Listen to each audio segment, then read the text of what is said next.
Salve, seres extraordinários, beleza? Aqui que fala Braga, trazendo mais um vídeo pra vocês. E olha isso, galera.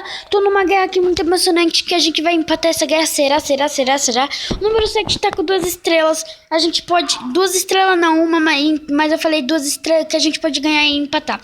Mas se a gente empatar, o que vai acontecer? Vamos ver quem tá com a porcentagem maior. Ele está com 2% mais de porcentagem de nós.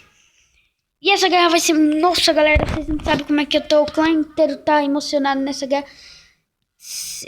A gente tá na mão do líder se a gente vai ganhar ou não.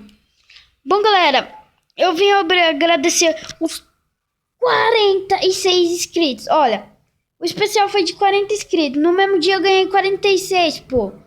Não, vocês estão zoando da minha cara, tiozão. Eu, tipo, olhei, fez uma cara, tipo, tá ligado? What the fuck, mano, eu não sei. Vocês são muito top, galera. Muito obrigado por tudo aí que vocês fazem. Não liguem esse barulho, eu vou parar até esse carro sair. Falou, fui. Bom, galera, o carro idiota, né, com esse som horrível, já passou. E voltando ao vídeo. Bom, galera, tá muito emocionante essa guerra. Quem vai atacar é o número 2 do nosso clã, o líder, o Gui CCCT. Ele, cara, eu vacilei porque eu fui atacar ele e não dei mais de porcentagem de 86, galerinha, você vê 7. Os caras me focaram demais e eu quase chorei, tá ligado? Mas é isso, galera. Eu vim só falar dessa guerra muito emocionante que tá rolando no meu clã.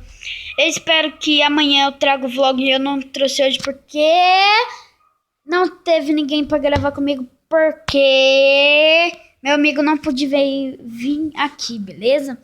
Mas, galera, continue deixando seus desafios que eu vou cumprir alguns outros, senão os caras mandaram eu gritar assoviado no meio da rua com pelo menos 10 pessoas. Você é doido, mano? Eu não acho que eu não vou fazer essa bosta não, imagina. Tá doida?